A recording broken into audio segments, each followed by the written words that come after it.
So hey anime fans. The series name is What If Naruto Got Harem with Vampire? So let's start the series. The air in the Forest of Death didn't just feel heavy, it felt ancient. A wrongness permeated the twilight, a metallic tang that had nothing to do with old blood and everything to do with power gone stagnant. Naruto Uzumaki, his orange jacket a defiant splash of color against the oppressive green and gray, kicked a moss-covered stone. Stupid mission, he muttered, his voice swallowed by the unnatural silence. No insects chirped. No birds called. Babysitting some old ruins? Coulda sent a genin team for this.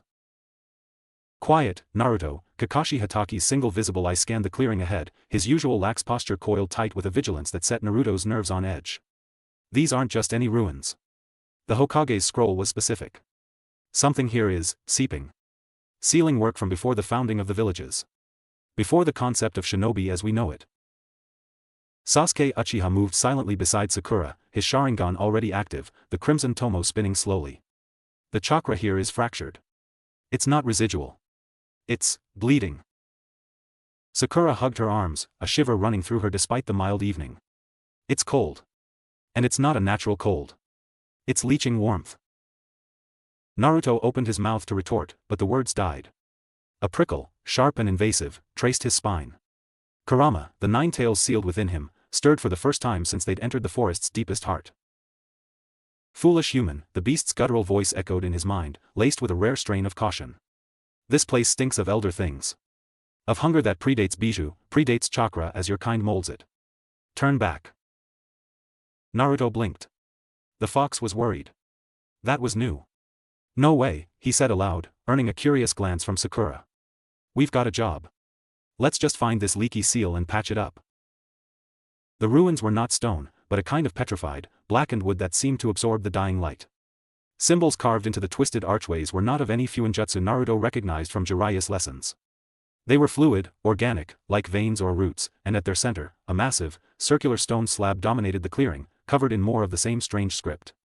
From its edges, a faint, phosphorescent red mist seeped, curling like tendrils of smoke. Kakashi knelt, a hand hovering over the stone. The seal is indeed failing. But its construction, it's not meant to contain chakra. It's a lid. On a well. A well of what? Sasuke asked, his Sharingan memorizing every aberrant line. Before Kakashi could answer, the ground trembled. Not a quake, but a slow, rhythmic pulse, like a giant heartbeat from deep below. The red mist thickened, coiling aggressively. Team, defensive formation. Kakashi barked. But it was too late. The central slab cracked with a sound like shattering bone. Not outwards, but inwards, collapsing into a void of absolute blackness. From that abyss, a geyser of crimson energy erupted. It wasn't fire, nor pure chakra. It was viscous, alive, and it sang. A chorus of 1,000 whispering voices, promising oblivion and ecstasy in the same breath. Naruto threw his arms up, a Rasengan forming instinctively in his palm. The swirling blue sphere met the crimson flood. And it reacted. The violent, shrieking harmony of the two energies tore reality apart. Light vanished, replaced by a screaming vortex of red and blue. Naruto felt his chakra being ripped from him, felt Kurama roar in fury and alarm as the foreign energy clawed at the edges of their seal. He saw Kakashi's shape being flung into the trees, saw Sakura's medical green chakra flare and sputter, saw Sasuke's Mangekyo Sharingan flash with desperate light before he too was consumed. Then, silence. A silence so profound it was a physical pressure on Naruto's eardrums. He was falling. Not through air, but through layers of something thicker, colder. Strands of memory not his own flickered past, battles under a black sun, feasts in moonlit palaces, the taste of something copper-sweet and vital, the exquisite agony of eternal, unchanging night. He hit solid ground with a grunt, the impact driving the air from his lungs.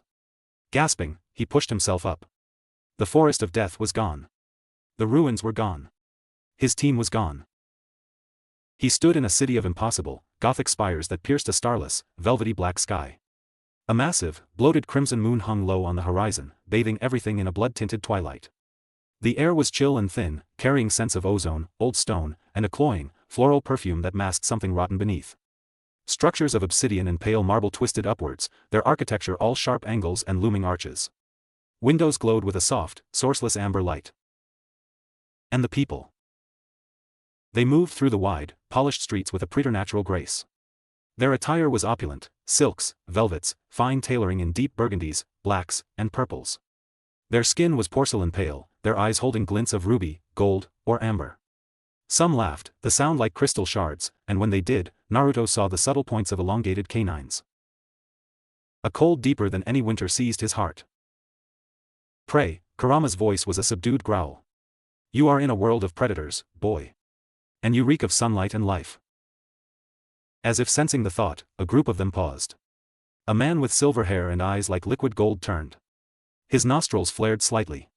He tilted his head, a slow, predatory gesture. His companions, a woman with raven hair and a youth with a cruel, beautiful face, followed his gaze. Their eyes locked onto Naruto. The hunger in those gazes was not hidden. It was open, assessing, and utterly devoid of the humanity Naruto was used to seeing even in his deadliest enemies. It was the look a wolf gives a lamb. Instinct, older than any shinobi training, screamed at him to run. To hide. But another part, the part that was Uzumaki Naruto, future Hokage, squared his shoulders. He met the golden-eyed stare, refusing to look away. The vampire lord's lips curved into a smile that held no warmth, only a terrifying, captivating charm. He began to walk towards Naruto, his movements fluid and silent. Naruto's hand went to a kunai pouch that wasn't there. His weapons, his gear, all lost in the vortex. He was alone, in a world of monsters, with only the clothes on his back and the fox in his gut. Well, now, the vampire's voice was a smooth baritone, each word dripping with cultured amusement. What is this? A stray sunbeam, fallen into our eternal night? How, utterly novel. The others fanned out, not with the clear intent of a shinobi squad, but with the casual, inevitable encircling of hunters who know their quarry cannot escape. The woman's tongue darted out, wetting her lips. Naruto summoned every ounce of his will, his own blue eyes hardening. Where am I? What is this place? This, the Lord said, now only a few feet away, close enough for Naruto to feel the unnatural chill radiating from his body, is the Nocturne capital. Heart of the Sanguine Empire. And you, he leaned in, inhaling deeply. A shiver of pleasure ran through him. Are an impossibility. Your life force, it burns. It sings. I haven't tasted anything so vibrant since the last of the daywalkers were extinguished, centuries ago. He reached a pale, elegant hand towards Naruto's face. Naruto reacted. He ducked, pivoted, and aimed a chakra-enhanced punch at the vampire's midsection. It was a move that had cratered stone, shattered steel. The vampire simply flowed around it, as insubstantial as smoke for a split second, before reforming. His hand closed on Naruto's wrist. The grip was like iron sheathed in ice. Feisty, the vampire murmured, his eyes glowing brighter. The wild ones always taste better. Pain, sharp and cold, lanced up Naruto's arm. He cried out, not from the pressure, but from a sudden, draining sensation. He could feel his warmth, his very energy, being siphoned away through that touch, leaving a numb, hollow cold in its wake. Fight it, you idiot. Kurama bellowed. Your chakra. It's poison to this leech. Burn him. With a desperate roar, Naruto didn't try to pull away. He pushed. He focused on the fiery, turbulent chakra of the Nine Tails, not to form a Rasengan, but to simply let it erupt down his arm, into the point of contact. A sizzling, crackling sound filled the air. The vampire lord hissed in shock and pain, snatching his hand back. Wisps of dark smoke curled from his palm, and the smell of scorched flesh and ozone replaced the floral perfume. His beautiful face contorted in fury and something else, shock, and a deep, insatiable curiosity. What are you? He whispered, cradling his injured hand. Naruto stood panting, his wrist aching with a cold burn. The other two vampires stared, their predatory confidence replaced by wary confusion. Before any could move again, a new voice cut through the tense silence, clear and authoritative as a bell. Lord Valerius. You are disturbing the court's peace. A figure descended from a nearby rooftop, landing without a sound. She was tall, clad in form-fitting armor of dark gray and silver, over which she wore a long, midnight blue coat. Her hair was the color of white ash, pulled into a severe tail, and her eyes were a piercing, glacial blue that held no spark of hunger, only a cold, focused intensity. At her hip hung a long, slender blade. The vampire lord, Valerius, recovered his composure, though his wounded hand remained clenched. Captain Yelena. This is a fascinating catch. A mortal with blood that burns like sunlight and a power that scars our kind. The Night Court will wish to examine him. The Night Court governs the Sanguine Empire, the woman, Yelena, said, her gaze never leaving Naruto. Her eyes scanned him, and he saw no hunger, only a calculating, strategic assessment. And by the blood accords, any anomaly, any threat or resource from beyond the veil, falls under the jurisdiction of the Obsidian Guard first. He comes with me. Valerius's smile returned, sharper now. Of course, Captain. We would not dream of interfering with the guard's duties. He bowed mockingly, his golden eyes glinting with promised malice at Naruto. Until the court convenes, little sunbeam. Your light won't last long in our world. He and his companions melted back into the shadows of an alleyway, disappearing as if they had never been. Naruto was left alone with the armored woman. She turned her frigid blue eyes fully upon him. Up close, he could see she was not like the others. Her skin had a healthy pallor, not deathly white. Her canines were normal. And he could feel a different kind of energy from her, not the draining cold of the vampires, but a disciplined, contained hum, similar to chakra yet, thinner. Sharper. You will come with me, she stated. It was not a request. If you run, you will die.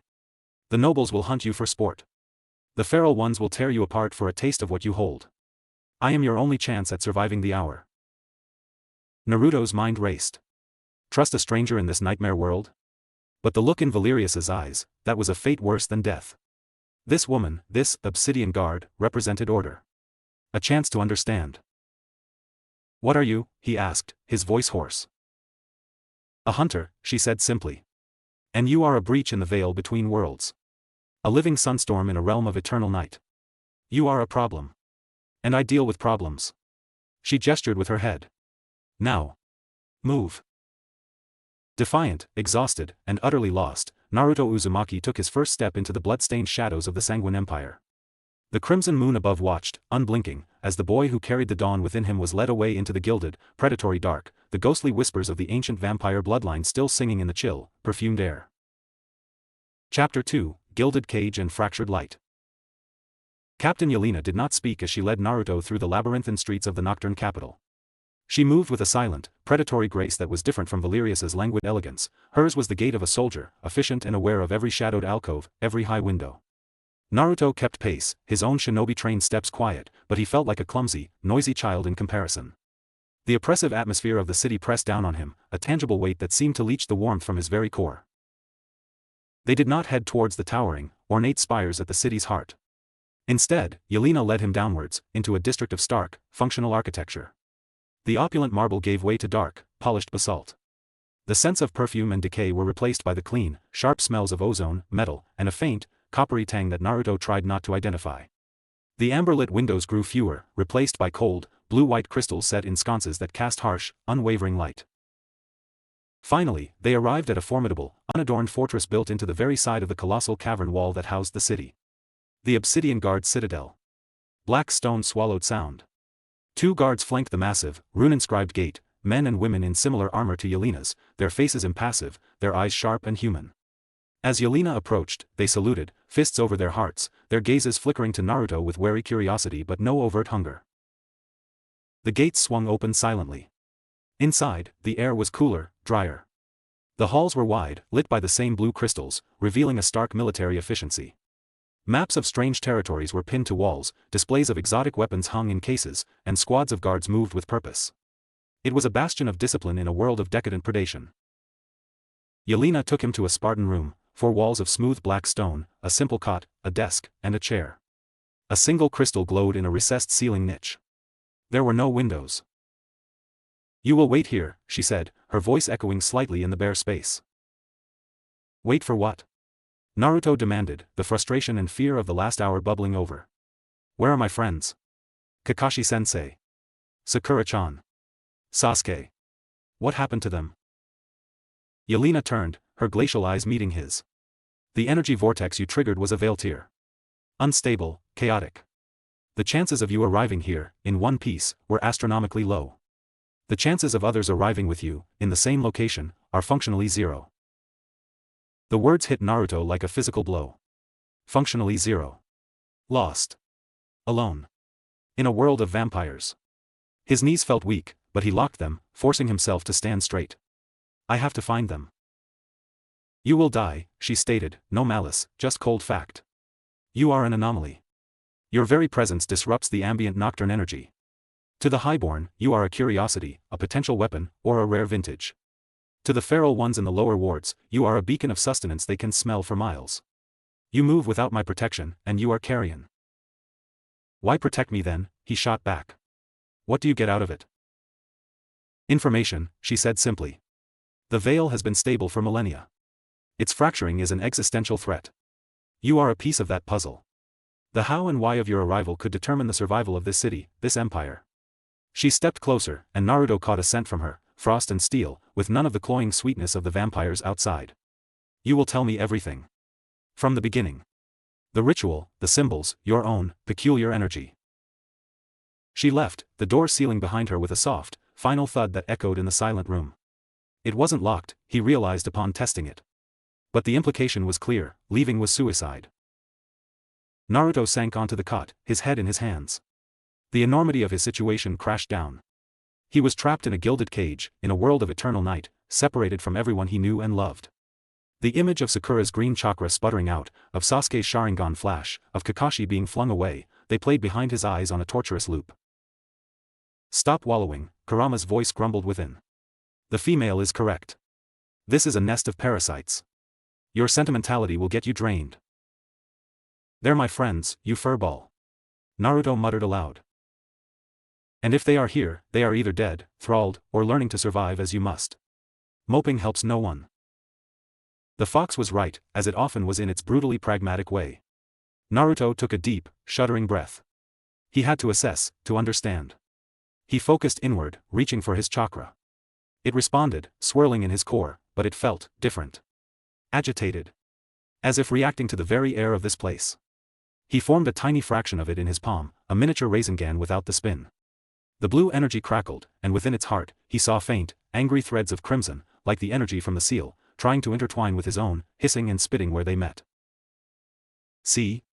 Kurama said. Your power and the energy of this place are at war. It is why you burned the noble's hand.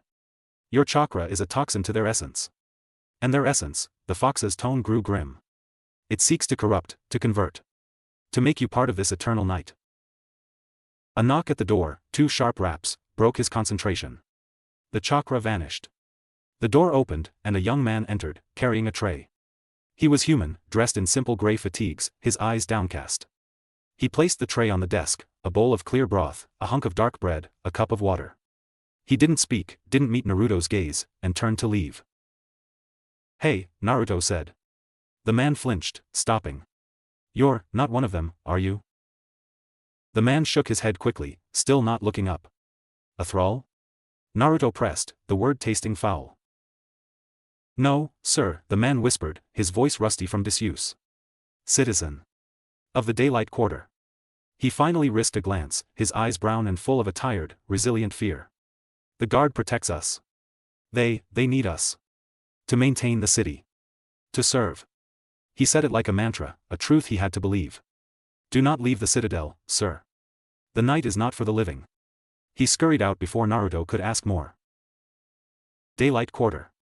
The words sparked a faint, desperate hope. A place for humans? Protected by the obsidian guard? It was a thread, however thin.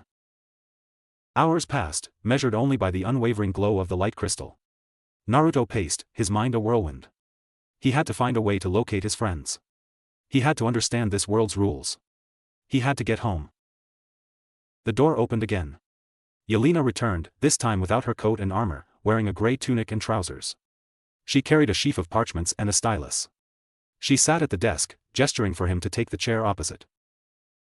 Begin, she commanded. So, he did. He told her of the forest of death, of the mission, of the strange ruins and the pulsating seal. He described the symbols as best he could, drawing clumsy approximations on the parchment she provided. Her eyes narrowed at certain shapes, a flicker of recognition or dread he couldn't decipher. He told her of the vortex, of the falling, of the alien memories. When he mentioned Kurama, referring to him as the nine-tailed beast sealed inside me, she went utterly still. For the first time, her icy composure cracked, revealing a sliver of pure, unvarnished shock. A spirit of primordial, solar energy, bound within a human vessel, she breathed, her eyes wide. A bijou, you call it? Here, such a thing would be a myth. A legend of the old world, before the veil fell and the sanguine curse took hold. She leaned forward, her intensity terrifying. Your chakra, it is not just your own life force. It is blended with his. It is sunlight given power, will given form. No wonder Valerius recoiled. You are not just a mortal. You are a walking fragment of the dawn they entombed. She stood, pacing the small room. This changes everything. The court, they must not know the full extent of what you are. If they believe you are merely a potent, exotic human, they will covet you. If they learn you house a sun devil, they will either destroy you immediately, or spend eternity trying to break you, to twist that power to their own ends. She stopped, facing him. You have two choices, Naruto Uzumaki. You can become a specimen, a pawn in the endless political games of the Night Court. You will be coddled, studied, and eventually consumed. Or what? Or you can become a weapon. My weapon. You can join the Obsidian Guard. Naruto stared, disbelief warring with a desperate need for agency. Join you? Fight, vampires? We are the balance, she said fiercely. We are the reason the human quarter still exists. The reason the sanguine lords do not simply farm humanity like cattle. We enforce the blood accords. We hunt those who break them. We stand between the night and the last embers of true life. Your power is a toxin to them. With training, you could be more. You could be a deterrent. A symbol. I'm not a symbol for your war. Naruto shot to his feet. I'm a shinobi of Konoha.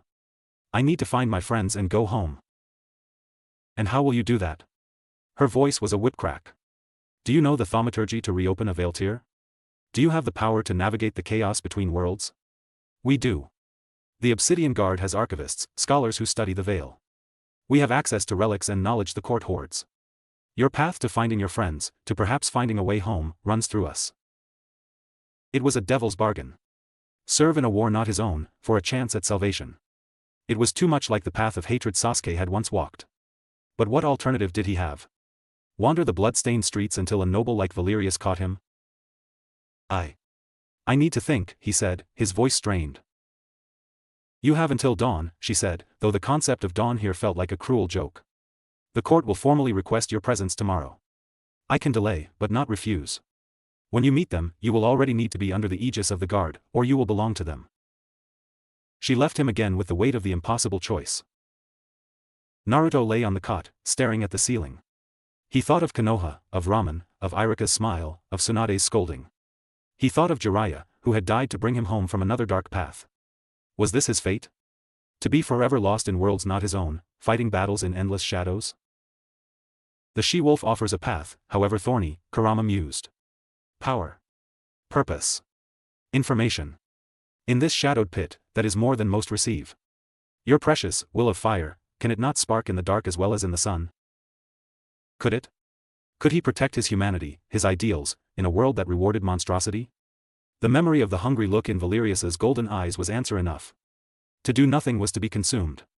To act alone was to die. A resolve, hard and cold, began to crystallize in his chest, different from his usual fiery determination. It was a quieter, sharper thing. He would not become their pawn. He would not become their monster. But he would use their tools. He would learn their secrets. He would become strong enough in this darkness to protect any flicker of light he found, his friends, the humans in the daylight quarter, his own soul. And when he found a way home, he would tear a hole in this eternal night so wide, they would remember the sun. The door opened once more, not for food or interrogation. Yelena stood there, holding a bundle of dark gray fabric, the uniform of an Obsidian Guard recruit. Dawn approaches, she said, her voice low. What is your answer? Naruto Uzumaki stood up from the cot. He met her glacial blue gaze, and in his own blue eyes, the desperation had been forged into a steely, unwavering light. He reached out and took the uniform. Teach me, he said, the words of vow whispered in the perpetual twilight. Teach me how to survive the night. Chapter 3, The Crucible of Twilight. The uniform was heavier than it looked. The fabric was a dense, matte gray, woven with subtle threads of silver that caught the cold light in dull gleams. It felt like wearing a piece of the fortress itself, a second skin of grim purpose. Naruto pulled it on over his own clothes, the orange of his jacket hidden but not forgotten, a secret warmth against his chest. The final piece was a short, silver-chased bracer for his left forearm, marked with a simple, angular symbol, a downward-pointing sword superimposed over a closed eye. The sigil of the Obsidian Guard. Yelena did not offer praise or welcome. Her expression remained as etched and unyielding as the citadel's stone. The uniform does not make you one of us. It marks you as mine to train, and under my protection. It will give the court pause, but not for long. Follow. She led him not back into the main halls, but deeper into the fortress's roots. The air grew colder, the blue crystal light sparser. The sounds of the citadel faded, replaced by the distant drip of water and the low, sub-auditory hum of powerful energies at restraint. They descended a spiraling staircase hewn from the living rock, until they emerged into a vast, natural cavern. This was the Crucible. It was a training ground the size of multiple Konoha training fields combined, lit by massive, glowing fungi that cast a pallid, greenish-blue light. The ground was rough stone, scarred by centuries of combat. Obstacle courses of a terrifying nature dominated one section, swinging blades of dark metal, pits that emitted faint, sucking sounds, pillars that shifted and retracted at unpredictable intervals. In another area, straw dummies hung, but they were stained a deep, unnatural brown. At the far end, a group of guards sparred, their movements a blur of silent, lethal efficiency. The energy here was different from the city above, it was focused, disciplined, and crackling with a desperate edge. Your chakra is a beacon and a weapon, Yelena stated, walking to the center of the open space. Here, shielded by the cavern's density and our own warding scripts, you can learn to control its signature. First, you must understand what you are fighting. She gestured, and a young guard, a woman with close-cropped black hair and severe features, brought forward a small, iron-bound crate. At Yelena's nod, she opened it and retreated quickly. Inside, coiled like a sleeping serpent, was a tendril of pure shadow. It pulsed with a familiar, hungry cold. A captured wisp, Yelena explained. Feral essence, mindless hunger. The basest form of vampiric energy. Show me your power against it. Naruto frowned, calling forth a small ball of chakra in his palm. The blue energy swirled, the angry crimson threads within it visibly hissing. He thrust his palm towards the shadow wisp. The reaction was instantaneous and violent. The wisp didn't just dissipate, it screamed, a sound that grated against the mind rather than the ears. It lashed out, not at Naruto, but at his chakra, trying to envelop and smother it. Where they met, the air sizzled and popped with tiny, dark sparks. Naruto poured more chakra in, and the wisp recoiled, fraying at the edges, but a tendril of its darkness snaked out and brushed his wrist where the uniform didn't cover. Agony. A freezing, draining numbness shot up his arm. It wasn't just cold, it was an absence, a void sucking at his vitality. He gritted his teeth, pushing more chakra, and with a final, wet pop, the wisp dissolved into foul-smelling smoke. He was left panting, his wrist aching with a deep, bone chill. A faint, grayish bruise was already forming on his skin. Clumsy, Yelena said, her voice devoid of criticism, merely observational. You used brute force. A hammer against a viper. You burned it, but it stung you. Their essence is corrosive. Prolonged exposure, even to such a weak form, will leach your strength, slow your reflexes, and eventually, if you are weak-willed, begin to twist your own energy to match its frequency. So what do I do? Naruto asked, shaking his hand to dispel the lingering cold. You must be the scalpel, not the hammer. Your chakra is anathema to them. It must be focused. Sharp. She drew her own blade. It was not metal, but a polished, milky white crystal, glinting in the fungal light. Obsidian Guard weapons are forged from sun-bleached quartz and infused with refined daylight energy, a pale echo of what you naturally possess. We focus our will through them to cut, to cauterize, to purify. She demonstrated a basic kata, her movements fluid yet precise. As she swung, a faint, white nimbus trailed from the crystal blade, slicing the air with a soft hiss. Your body can be the weapon. Your chakra must be sheathed in your intent. You are not just expelling energy, you are defining its purpose, to sever, to burn, to unmake the night. The next hours were a grueling lesson in a completely alien form of combat. It was not about overpowering an opponent with greater force, but about precision, conservation, and a chilling understanding of the enemy's nature. Yelena had him practice forming his chakra not into a swirling sphere, but into a razor-edged coat around his fist, a focused point on a fingertip. Every time his concentration wavered, the chakra would flare, its blue and crimson turbulence reacting violently with the ambient, nocturne energy in the cavern, creating distracting sparks and sizzles that would get him killed in a real fight. She is not wrong, Kurama admitted grudgingly. Your way is loud, wasteful. In this silence, it screams, here I am, come feed. Hone it. Make it a silent knife. Sweat dripped into Naruto's eyes, mixing with the ever-present chill of the cavern. His muscles burned with unfamiliar micro-adjustments. Yelena was a relentless taskmaster, correcting his stance, the angle of his energy projection, the focus of his intent with terse, clipped phrases. Your anger is a fuel, but an erratic one. Control it. Direct it. Do not let it control you. It was during a breather, as he gulped water from a canteen, that he saw them. A squad of guards returned from a patrol, their uniforms marred with dark stains that could only be one substance. They moved with the weary grace of veterans, but one was being supported between two others. His arm was missing from the elbow down, the stump neatly cauterized by what looked like a burn, but the man's face was pale, his teeth chattering not from shock, but from a deep, invasive cold.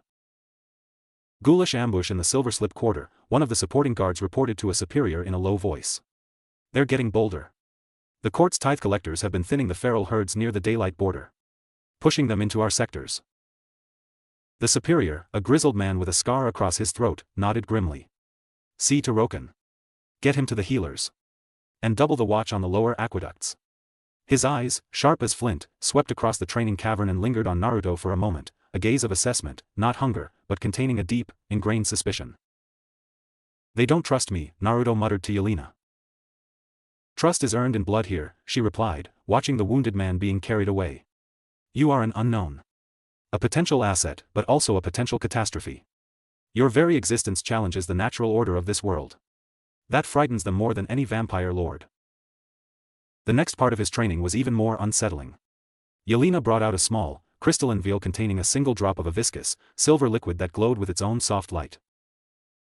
Thrice-blessed moonlight dew, she said, holding it up. Harvested from the Moonvale Gardens, the only place in the Empire where something approximating moonlight falls. It is the purest antitoxin to the vampiric curse we have. She carefully applied a minuscule amount to the gray bruise on his wrist from the wisp. A warming, gentle sensation spread, driving out the deep cold. The bruise faded.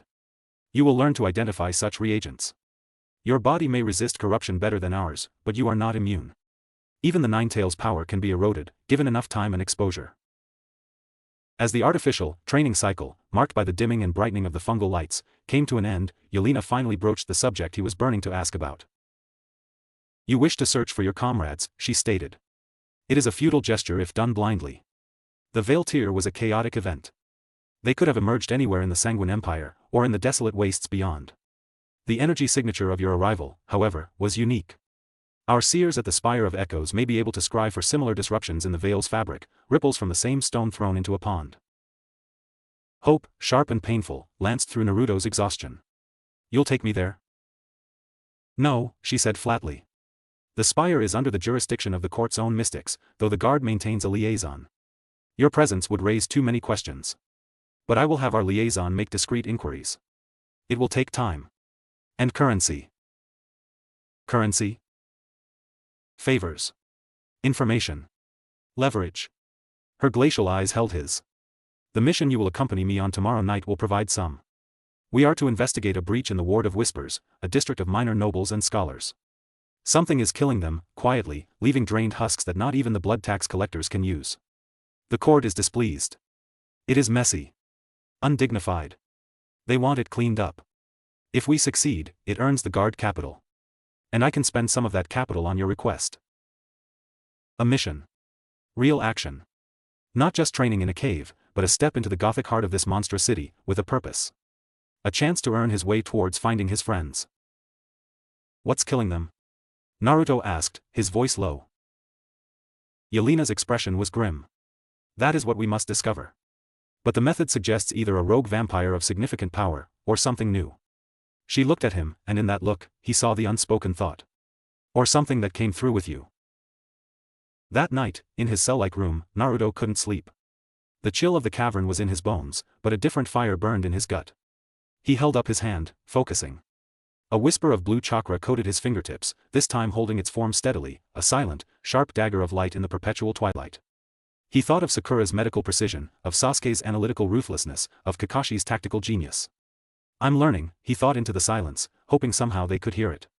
I'm surviving. And I'm coming to find you. The weight of the gray uniform felt less foreign now. It felt like armor. Like a promise. Tomorrow, he would walk the deadly streets of the Nocturne capital not as prey, but as a hunter of hunters. The boy who carried the dawn was learning to wield its sharp, cold edge. Outside his door, in the silent hall, Captain Yelena stood for a long moment, listening to the quiet hum of focused energy emanating from his room. A faint, almost imperceptible frown touched her lips. She had seen the way his chakra had reacted, the crimson threads within it. It was not just fighting the nocturne energy. In moments of intense focus, it seemed to be, tasting it. Adapting. She turned and walked away, her footsteps silent. The weapon she was forging was taking shape. But she was beginning to wonder if she was honing a blade, or kindling a fire that might consume her entire world. Chapter 4, Ward of Whispers. The night of the nocturne capital was not marked by darkness, but by a subtle shift in the quality of the blood moon's light. It deepened from a bruised crimson to a glowering, arterial scarlet, casting longer, more predatory shadows. The opulent towers became stark silhouettes against the hellish glow, and the laughter from the high balconies took on a sharper, more frenetic edge. Naruto moved through the streets beside Yelena, clad in the full gray and silver of the Obsidian Guard. A light hood obscured his bright hair and, he hoped, the telltale life in his face. Two other guards flanked them, Roken, the man who'd lost his forearm, now fitted with a polished quartz prosthesis that gleamed with a soft internal light, and a younger, hawk-faced man named Kale who watched the rooftops with unnerving stillness. They moved as a unit, a pocket of grim silence in the languid, dangerous flow of the city. The Ward of Whispers was misnamed. It was a district of profound, echoing quiet. The architecture was less ostentatious here, tall, narrow townhouses of somber gray stone, their windows shuttered tight. The air smelled of old parchment, dust, and the faint, cloying sweetness of embalming fluids. These were the homes of minor bloodlines, archivists, historians, and thaumaturges who served the court's intellectual and bureaucratic needs. Their deaths were not the loud, brutal affairs of the lower wards, they were thefts in the dark, leaving behind empty vessels. The third victim in as many cycles, Yelena murmured, stopping before a townhouse whose black lacquered door was sealed with the wax sigil of the night court, a crescent moon cradling a single drop. She produced a quartz rod from her belt and touched it to the seal. The wax glowed briefly and dissolved into smoke. Lord Valerius's sigil. He has claim over this district's tidiness. The name sent a cold jolt through Naruto. The golden-eyed noble. His hand instinctively clenched, the memory of that draining touch vivid. Inside, the silence was absolute and heavy. The entrance hall was lined with shelves of scrolls and strange, preserved specimens floating in amber fluid. Nothing was disturbed. Yelena led them up a winding staircase to a study. The scene was chilling in its neatness. An elderly vampire sat in a high-backed chair by a cold fireplace, a book open on his lap. He could have been sleeping, save for the absolute, waxy pallor of his skin and the too precise, punctured holes in the side of his thin neck. His eyes were open, clouded over, reflecting no light from the single glow crystal on the desk. All vitality, all essence, was gone. Not a drop of blood marred his stiff, brocaded clothing. Completely exsanguinated, Kale whispered, his sharp eyes scanning the room. But no spill. No struggle. The door was sealed from the inside. The window latches are untouched. Roken moved his quartz hand in a slow arc, the crystal faintly humming. Residual nocturne energy is thin. Scattered. Not concentrated like a feeding frenzy. It's as if the life was simply sipped away through a straw. Naruto felt a profound wrongness. This wasn't a predator's kill. It was a harvesting. He stepped closer, against Yelena's subtle gesture of caution. His own senses, heightened by Kurama and now attuned to the discordant song of this world, stretched out.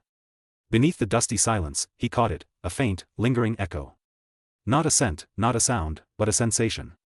A cold, focused hunger, sharper and more surgical than the feral want he'd felt from the wisp or the greedy allure of Valerius. And intertwined with it, so faint he almost missed it, was a metallic, ozone tang that was utterly foreign to this world. Well? Kurama rumbled, internally alert. What does your nose tell you, boy? It's clean, Naruto thought back. Too clean. And there's something else. Like the smell after a lightning strike, but wrong. Captain, Naruto said aloud, his voice soft in the tomb-like room. It didn't just take his blood. It took everything. All his energy. I think it used chakra to do it. Yelena turned sharply. Explain. There's a trace. Like burnt air. It's how our techniques sometimes smell after they're used. But mixed with the cold hunger here. He pointed to the punctures. The wounds are too perfect. Like medical ninjutsu needles. Not fangs. The guards exchanged glances. A vampire using something akin to chakra was a paradigm shift. Their entire doctrine was based on the fundamental opposition of solar/daylight energy, which his chakra mimicked, and vampiric nocturne energy. A theory, Yelena said, her face unreadable. But a dangerous one. Do not voice it outside this room. They finished their inspection, finding nothing else. As they resealed the townhouse, a smooth, familiar voice slithered from the shadows of the adjacent alley. Captain Yelena. How diligent of the guard to attend to our little nuisance. Lord Valerius emerged, resplendent in deep violet and silver, his golden eyes glowing in the scarlet gloom. His gaze slid over the other guards before settling, with palpable delight, on Naruto. And you brought your curious little sunbeam. How does he find our fair city? Not too draining, I hope. Naruto forced himself to stand still, to meet that gaze. He felt the predatory interest like a physical pressure. The investigation proceeds, Lord Valerius, Yelena said, stepping slightly between him and Naruto. The guard will handle it. Oh, I have every faith, Valerius purred, circling them with a panther's grace. But such a delicate matter. Perhaps it requires a more intimate understanding of the prey. I have felt the disturbances myself. A whisper on the edge of perception. A hunger that is not our own. He stopped directly in front of Naruto, ignoring Yelena entirely. Tell me, child of the lost sun. When you fell through the veil, did you come alone? Or did you bring something with you? The question hung in the air, charged with implication. Valerius wasn't just speculating, he was probing, testing. I don't know what you're talking about, Naruto said, his voice tighter than he wanted. No? Valerius's smile widened, revealing the points of his canines. Pity. I would so love to meet any companions of yours. New blood is so rare. And new power rarer still. He leaned in, his voice dropping to a whisper only Naruto could hear, cold breath washing over his ear. The foxfire in your veins sings a lonely song. Does it hunger for a pack? Before Naruto could react, Yelena's crystal blade was subtly interposed, its milky glow forcing Valerius to lean back with a soft, amused hiss. My recruit is not part of your inquiry, Lord Valerius. The guard's jurisdiction stands. For now, Captain, Valerius conceded, his eyes still locked on Naruto, gleaming with undisguised obsession. The night court convenes in 2 cycles' time. They will wish to see this anomaly for themselves. I do hope you will have his volatility under control by then. With a final, elegant bow, he melted back into the shadows. The walk back to the citadel was tense. The encounter had shifted something. Valerius knew, or strongly suspected, about Kurama. And he was connecting the killings to the Veil Tear. Back in the training cavern, Yelena dismissed the others and turned to Naruto. He is playing a deeper game. The court's interest is now inevitable. We have less time than I thought. He as much as said one of my friends might be doing this. Naruto burst out, the frustration boiling over. Using chakra to kill vampires. Or something that came through the tear is mimicking it, Yelena countered. But the possibility exists. Which makes your need for information more urgent, and more perilous. If one of your comrades is here, and they are doing this, they are walking a razor's edge. The court will not tolerate a rival predator in their city. That night, the dream came.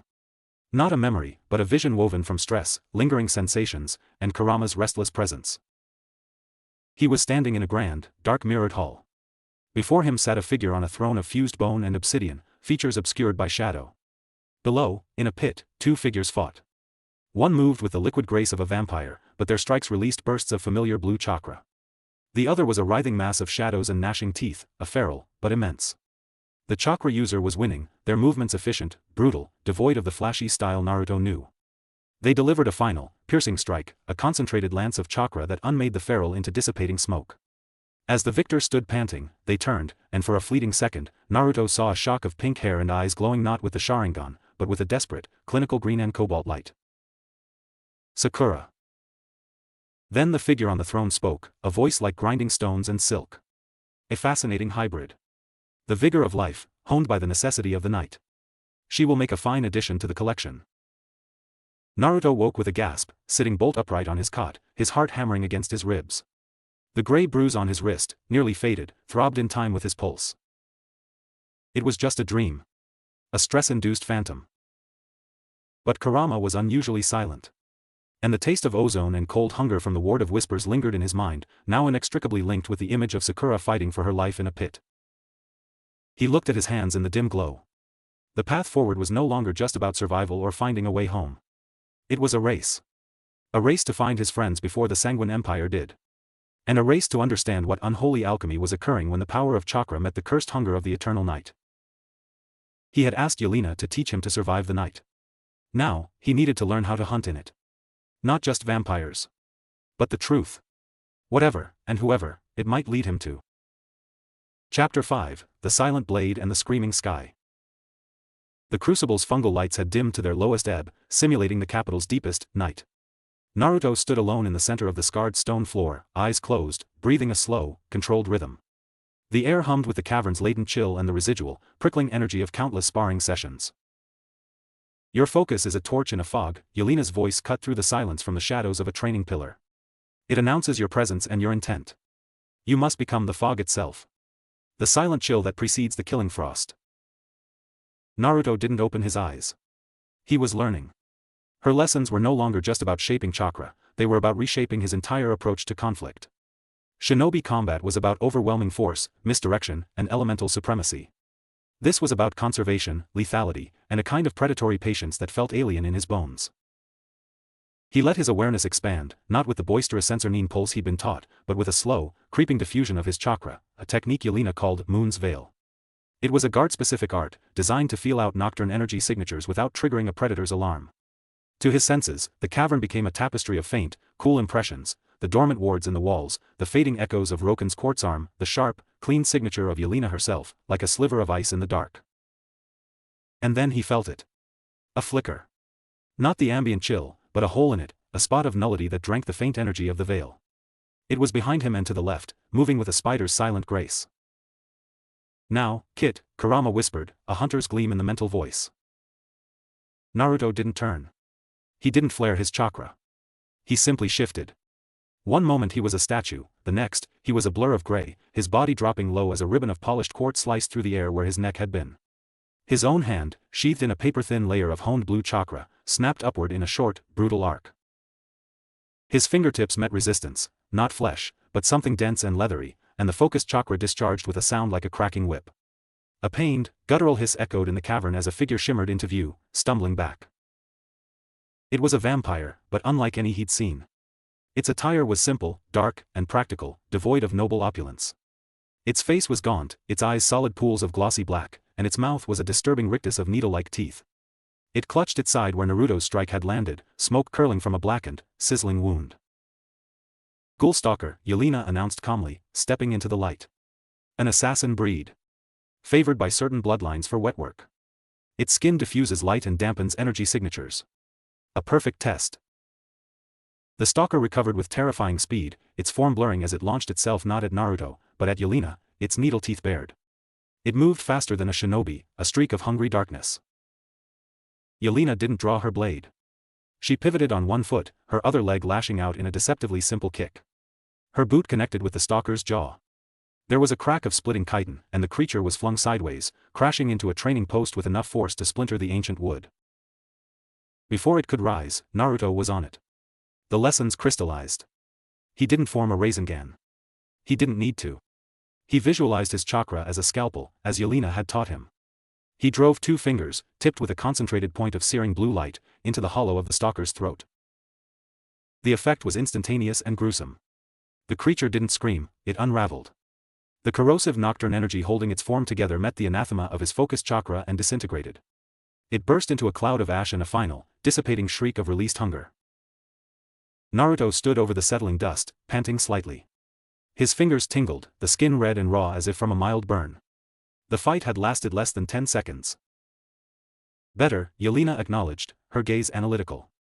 You used its momentum against it. You identified the core nexus and struck to unmake, not to wound. But you hesitated for a half-beat before your finishing strike. Sentiment? It just looked so hungry, Naruto muttered, shaking the ash from his hand. The black, empty eyes haunted him. It was a monster, but a pitiful one. Hunger is their core. Their truth. Your sentiment, directed at the hunger, will get you killed. You must see the tool, not the need that drives it. She gestured to the ash. Clean it up. The residue is toxic. As he used a provided brush and pan to collect the dust, Roken entered the crucible, his quartz arm clicking softly. Captain. The liaison at the Spire of Echoes has a report. And there's been another killing. The spire's report, delivered via a sealed crystal wafer, was frustratingly cryptic. The seers had detected 3 distinct ripples in the veil's fabric concurrent with Naruto's arrival. One was his, a solar storm signature, now anchored at the obsidian citadel. The second was a cold ember trace that had flared briefly in the wastes beyond the city's eastern bluffs before vanishing into the background radiation of dead magic. The third was a chaotic pulse that had registered deep within the city itself, in the sublevels of the Grand Athenaeum, the court's central repository of forbidden knowledge, before it too was swallowed by the city's overwhelming nocturne field. 2 others. Sasuke? Kakashi? The cold ember sounded like Sasuke's chilling, focused power. The chaotic pulse, could that be Sakura? The dream vision of the fighting pit resurfaced, sharp and sickening. The new killing was different. It was in the Sanguine Market, a crowded, dangerous plaza where blood tithes were traded, thralls were auctioned, and exotic horrors were sold as pets. The victim was a mid-level blood merchant, a vampire of robust health and moderate power. He hadn't been found neatly drained in a locked room. He'd been torn apart in a back alley, his stall overturned, his wares, vials of potent blood from exotic creatures, smashed and consumed. The scene was one of brutal, frenzied violence, not surgical precision. "This isn't the same killer," Kale stated, kneeling by the gory mess, his nose wrinkled. "This is feral work. But, look." He pointed with a quartz-tipped rod. Amidst the splintered wood and congealed, blackish blood, the stone pavement was scarred with deep, jagged grooves. Not claw marks. They were too regular, too geometric. They looked like the gouges left by a massive, uncontrolled drill. Naruto's blood ran cold. He knew that pattern. He'd created it himself, countless times, in the early days when his control was shoddy. "Chakra," he breathed, the word barely audible. Yelena's head snapped towards him. "Are you certain?" He nodded, a knot of dread tightening in his stomach. "It's like a failed Rasengan. A chakra construct that spun out of control, chewing into whatever it touched." He looked at the savagery of the scene. This wasn't the clinical Sakura from his dream. This was rage. This was desperation. This was someone powerful, lost, and lashing out with the only tool they had, with no finesse left. The fox's other half? Kurama mused, a dark curiosity in his tone. Or the Uchiha brat, finally unhinged? "The court will see this as escalation," Roken said grimly. "A feral killer using the strange energy. They'll demand action. And they'll want the source." "We find them first," Yelena said, her voice leaving no room for argument. She looked at Naruto. "The Athenaeum is a labyrinth guarded by the court's own automatons and bound specters. A chaotic pulse there suggests either a desperate hiding place, or a target. The wastes are vast and dead, searching them is impossible without a direction. Our priority is the city. We hunt this feral chakra user before the court's hunters do. And we pray they are coherent enough to tell us where the third is." The mission was no longer an investigation. It was a rescue operation veiled as a hunt. As they left the market, the scarlet moon glowered down, seeming to pulse in time with Naruto's anxious heart. The weight of the gray uniform felt different now. It wasn't just armor, it was a disguise. He was hunting one of his own in this city of monsters. That evening, in the Citadel's sparse mess hall, Naruto picked at a bland nutrient paste. The human citizens who served there avoided his gaze, their fear of the guard now mingled with a new, whispering curiosity about the strange recruit who burned vampires with his touch. He was about to return to his room when Kale slid onto the bench opposite him. The hawk-faced guard rarely spoke outside of duty. "The wastes," Kale said quietly, not looking at him, tracing a pattern in the condensation on his water cup. "They're not just empty. They're scarred. From the wars before the veil settled. Things sleep there. Old things that even the sanguine lords fear. A cold ember there, it might have sought power. Or refuge. Or it might have been taken." He finally met Naruto's eyes. "If your friend is there, they're not just lost. They're in a graveyard that dreams." Before Naruto could ask what he meant, Kale stood and left. Alone again, Naruto retreated to the crucible, not to train, but to think. He stood where he'd unmade the ghoul stalker. He raised his hand, and this time, he didn't summon clean, blue chakra.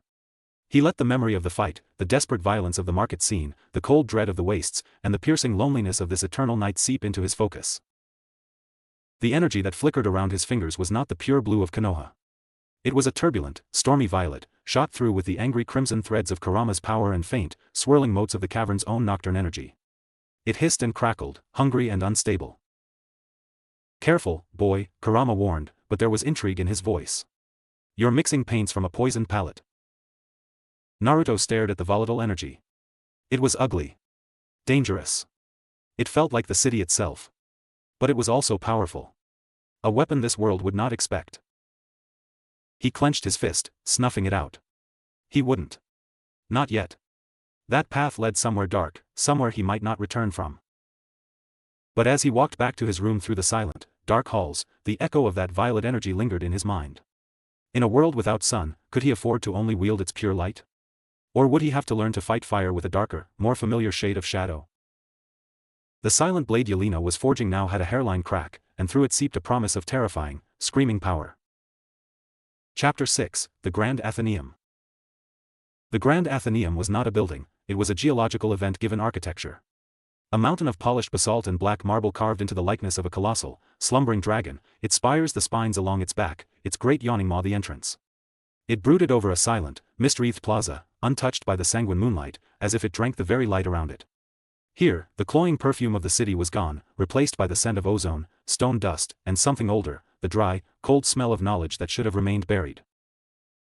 Naruto stood with Yelena and Kale at the edge of the mist, feeling like an insect at the foot of a god-turned tomb. The chaotic pulse from the spire's report had led here, to the heart of the Sanguine Empire's secrets. The Athenaeum answers to the court's archivists, not the guard, Yelena murmured, her eyes scanning the seemingly inert facade.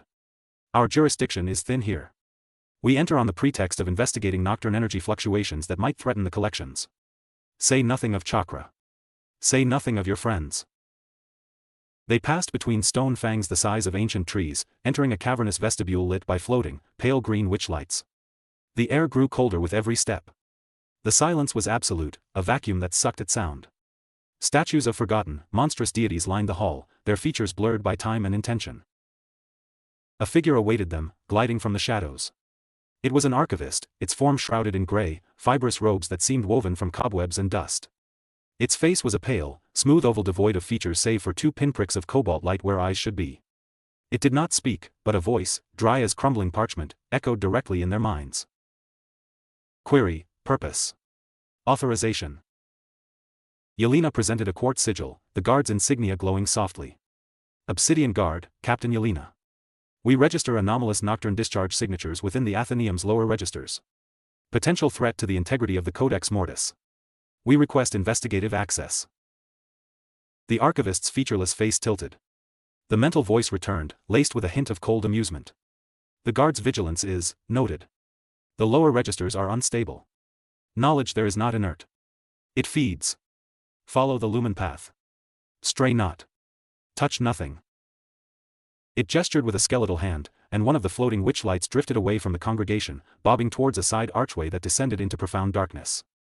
As they followed, Naruto felt the gaze of the other archivists, unseen but palpable, from the higher galleries. He felt like a specimen being noted in a ledger. The descent was a journey into the city's necrotic psyche. The upper levels had held scrolls and artifacts. The lower registers held memories. Crystalline pillars glowed with trapped, swirling mist, the last thoughts of dead kings, the dying screams of extinct races, the cold equations of forgotten curses. The air thrummed with a psychic static that made Naruto's teeth ache. Kurama was a low, defensive growl in the back of his mind, his presence seeming to shrink from the oppressive, alien intellect of the place. Here, the mental voice of their guide intoned as they entered a vast, circular chamber. The walls were lined with thousands of small, dark crystals, each pulsing with a faint, sickly light. The Resonance Vault. Experiences of hunger, across millennia. The killing you seek, echoes here. Find your anomaly. Be swift. The archivist receded into the shadows, becoming one with the wall, its pinprick eyes watching. Spread out, Yelena ordered, her voice hushed. Look for any disturbance. A broken crystal. A residue that doesn't match the rest. Kale moved to the left, his sharp eyes missing nothing. Yelena took the center. Naruto moved to the right, his senses stretched thin by the psychic cacophony. He walked past crystals that whispered of feasts under black suns, of the exquisite pain of the first turning, of the bottomless void that no amount of blood could ever fill. The collective hunger was a psychic weight, threatening to crush his own sense of self. Then he saw it. Not a broken crystal, but a blank one. A dark, empty socket in the wall amidst the pulsing lights. And on the floor beneath it, a scatter of crystalline dust. And in that dust, a faint footprint. Small. Booted. His heart leapt into his throat. He knelt, ignoring Yelena's hiss of warning. He touched the dust. It was cold, inert. But the footprint, he focused his chakra, not to flare, but to feel. The faintest, most faded echo lingered, like a ghost of a signature. It was chaotic, frayed at the edges with panic and pain, but at its core, it was familiar. A stubborn, healing, furious green, tangled with strands of desperate blue. Sakura. She had been here. She had destroyed one of these memory crystals. Why? To hide her own memories? To steal knowledge? To silence a particular hunger? A soft click sounded from the shadowed ceiling. Naruto looked up as a section of the wall opposite him irised opened silently. Not an archivist, but a construct emerged. It was humanoid, forged of the same black basalt as the Athenaeum, but articulated with strips of pale, ghostly light. In its hands, it held a whip of condensed shadow. Its featureless head turned towards the blank socket, then to Naruto kneeling beside it. Unauthorized alteration of the resonance. Penalty, assimilation. It moved faster than the ghoul stalker, its whip lashing out with a sound like tearing silk. Naruto dove aside, the shadow whip scoring a deep, smoking gouge in the floor where he'd been. Kale. Containment pattern. Yelena shouted, her crystal blade already drawn and glowing with fierce white light. Kale was there in an instant, quartz daggers in his hands, darting in to draw the construct's attention. The whip snapped towards him, and he parried with a shower of white sparks, his teeth gritted against the impact. The construct was relentless, its strength immense, its movements programmed and perfect. Naruto scrambled to his feet. He needed to end this fast, before more arrived. But a Rasengan would bring the ceiling down on them. He remembered the volatile violet energy he'd conjured in the crucible, a blend of his chakra and the world's corrosive hunger. This place was saturated with that hunger. It was a risk. A terrible one. Do it, or we all become part of the collection. Kurama roared. Naruto didn't hesitate. He focused, not on pure sunlight, but on the storm inside him. He drew not just on his own reserves and Kurama's, but let a thread of the chamber's own psychic static, the essence of immortal hunger, bleed into the mix. In his palm, the energy didn't just form, it infected the air around it, pulling tendrils of the chamber's ambient nocturne into a spinning, chaotic orb of violet and black. It crackled with wrongness, screaming silently in his grasp. Yelena, Kale, clear, he yelled. They disengaged instantly, recognizing the unstable power. The construct turned its blank face towards him, raising its whip. Naruto thrust the unstable orb forward. Rasen Shuriken, Nocturne variant. He didn't throw it. He unleashed it. The orb shot forward, unraveling into a screaming, expanding disk of violet lightning and devouring shadows. It didn't cut, it dissolved. It hit the construct and for a second, the ghost lights within it flared blindingly bright before they were consumed. The basalt body didn't shatter, it turned to slurry, then to dust, the shadow whip dissipating with a final shriek. The disk continued, impacting the far wall of the resonance vault. The dark crystals there didn't break. They screamed. 1,000 voices of ancient hunger wailed in unison as the unstable chakra nocturne hybrid erased them from existence, leaving a smoldering, silent scar on the wall. Silence returned, heavier and more horrified than before. Naruto dropped to one knee, his hand smoking, the skin blistered and laced with angry black veins that pulsed with the same violet energy before slowly receding. The feedback had been vicious, a poison in his own system. Yelena was at his side in an instant, her hand on his shoulder. Her touch was like ice, but it grounded him. Her eyes were wide, not with fear of him, but with the sheer, catastrophic implications of what he'd just done. Interesting. The mental voice of the archivist slithered back into their minds. It glided from the shadows, its pinprick eyes fixed on the smoldering scar on the wall, then on Naruto's injured hand. A new flavor of unmaking. Not daylight. Not void. A synthesis. The anomaly is not just within the Athenaeum. The anomaly is you. We are leaving, Yelena stated, her voice brooking no argument. She hauled Naruto to his feet, supporting his weight. Kale covered their retreat, daggers still raised. The archivists will record this event, the voice followed them as they stumbled back up the passageway. The court will be informed. Your weapon, Captain, is double-edged. It cuts the wielder most deeply. They burst out of the dragon's maw into the misty plaza, the oppressive silence of the Athenaeum replaced by the distant, eerie sounds of the city. Naruto gasped, the cleaner-ish air helping to clear the psychic residue from his lungs. His hand throbbed with a deep, sickening pain. What were you thinking? Yelena hissed, her composure shattered into furious concern as she examined the black-veined blisters. It worked, Naruto grunted, though he felt nauseous. Sakura was there. That was her signature. She's alive. She's in the city. Yelena's fury didn't abate, but it shifted. And now the archivists know you can wield a power that terrifies even them. You are no longer just a curiosity, Naruto. You are a potential rival. A heresy given form. She looked towards the distant, glowing spires of the court. Valerius will have his proof now. The court will convene sooner. They won't want to study you. They'll want to control you, or eliminate you before you learn to control it yourself. As they hurried back towards the citadel, Naruto cradled his injured hand. The victory of finding Sakura's trail was ashes in his mouth, tainted by the monstrous power he'd wielded and the greater peril he'd invited. He had sought a scalpel and had instead forged a plague.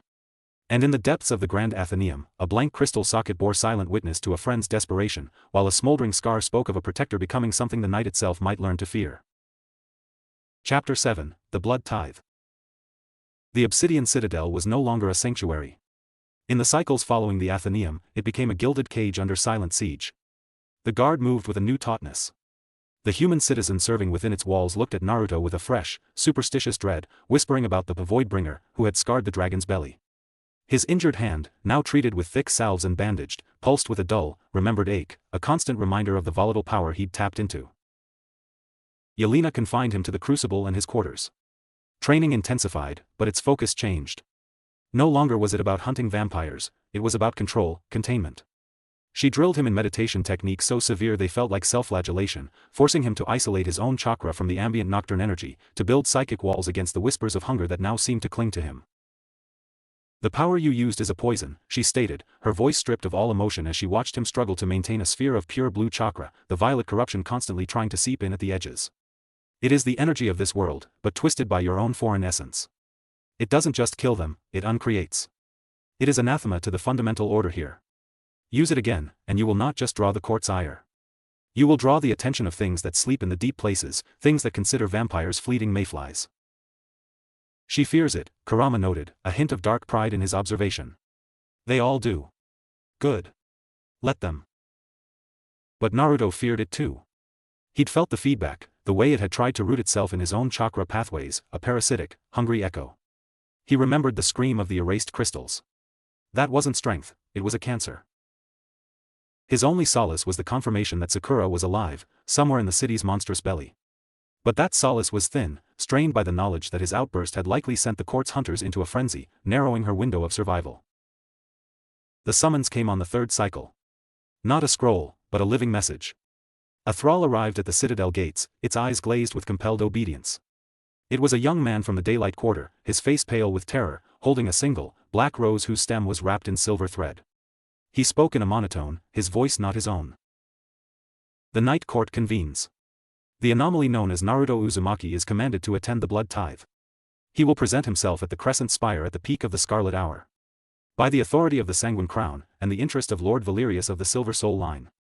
The thrall's eyes then focused, with a terrible effort of will, on Naruto's own. A spark of the trapped man within broke through. Don't go. It's a feast. Then the compulsion reasserted itself, and the thrall turned and walked mechanically away, dropping the rose at the gate where it withered into black dust in seconds. They're not asking, Naruto said, staring at the dust. No, Yelena agreed, her face a mask of cold resignation. The blood tithe is a formal court function. Part pageant, part power display, part tasting menu. Refusal is an act of war. The guard cannot shield you from this. So I just walk in there. Let them taste me. You walk in as a representative of the Obsidian Guard, she corrected, a fierce light igniting in her glacial eyes. You are an asset under our protection and study. You are not a vintage to be sampled. You will wear the full formal regalia. You will say nothing unless I direct you. You will control every flicker of your energy. You are a weapon in its scabbard, and you will make them wonder about the blade. The formal regalia was a heavier, more ornate version of his uniform. Dark gray with silver epaulets and edging, a high collar, and a long, divided coat. It felt like armor, but of a political kind.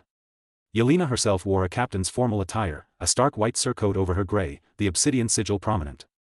Kale and Roken formed their honor guard, their quartz prosthetics and weapons polished to a blinding shine. The journey to the crescent spire was a procession through a nightmare's idea of pomp. They traversed avenues lined with silent, watching crowds of vampires and thralls. Balconies overflowed with nobles in breathtaking, grotesque finery, their jeweled eyes following Naruto's every step. The air thickened with a perfume of blood, rare incense, and predatory anticipation. The spire itself was a needle of obsidian and crystal, piercing the lowest hanging layer of the eternal crimson clouds. Its great hall was a vista of terrifying beauty. A vaulted ceiling depicted constellations of long-dead stars in mother-of-pearl and silver. The floor was a mosaic of a million shades of red and black stone, forming a vast, abstract pattern that seemed to pulse if stared at too long. At the far end, on a dais of fused bone, sat the sanguine crown, not a person, but 3 figures on a triune throne. To the left, a being of immense, skeletal presence swathed in robes of living shadow, the Archivist Prime, representative of the Athenaeum's will. To the right, a stunning woman with hair like spilled wine and eyes like cut amber, lounging with lethal grace, Lady Lyra of the Vermilion Veil, a military power. And in the center, an empty seat of polished hematite. Lord Valerius stood at the foot of the dais, the de facto master of ceremonies, his golden eyes alight with triumph. The hall was filled with hundreds of the sanguine elite, a sea of pale skin, sharp smiles, and glittering, hungry gazes all fixed on the small group from the guard. Yelena led them to the center of the mosaic floor and gave a shallow, respectful bow. Naruto and the others followed suit. The silence was a physical force. Captain Yelena, Valerius's voice rang out, smooth and magnanimous. The court welcomes you in your fascinating charge. The blood tithe is a celebration of our nature, our hierarchy, and our bounty. We are most curious to see what the guard has brought to the table. The Obsidian Guard presents Naruto Uzumaki, Yelena announced, her voice clear and unwavering, an entity displaced through a veil tier, currently under our study and protection pursuant to the Blood Accords, Article 7, regarding extradimensional anomalies. A soft, tittering laugh rippled through the crowd. Study, purred Lady Lyra from her throne, examining a crystal goblet of dark liquid. He smells of study, does he? I smell sunshine and storm. A vintage I have not tasted in an age. His energy is disruptive to our kind, Yelena countered. His value lies in understanding that disruption, not in its consumption. And yet, the Archivist Prime's voice whispered from the shadows of its hood, a sound like pages turning in a tomb, our records from the resonance vault indicate a synthesis. Not mere disruption. A new potential. A weapon that unmade what it touched. That is not a subject for study. It is a strategic asset. Or a calamity. Valerius smiled. Indeed. And what better way to ascertain its nature than the tithe? We have our offerings. He clapped his hands. Thralls entered, bearing elaborate platters. One held a still-beating heart from some massive beast, encased in crystal. Another held a writhing, luminous fungus that sang a faint, psychic melody. A third held a gem that contained a miniature, screaming thunderstorm. The court offers puissance, knowledge, and elemental fury, Valerius proclaimed. But the tithe requires balance. A taste of the new. A measure of the strange. His eyes locked on Naruto. A single drop. Freely given.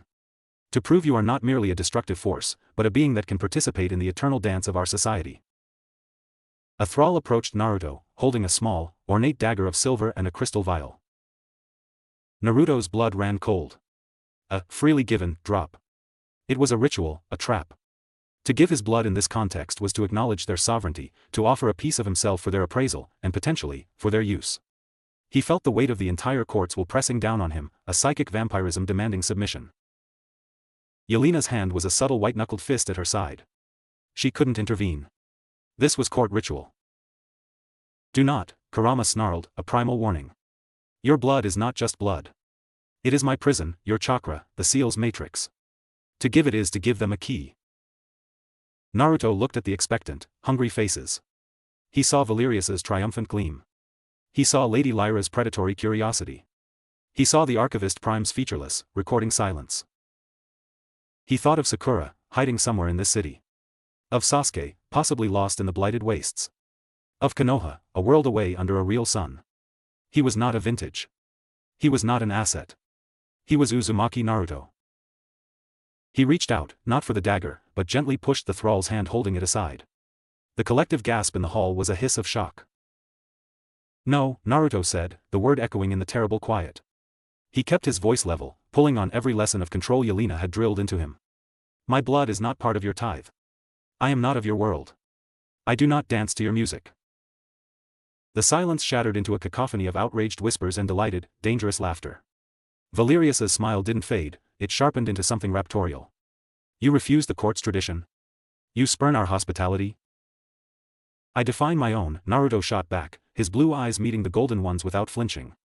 A faint, controlled blue aura, pure and defiant, shimmered around his form, holding the creeping pressure of the room at bay.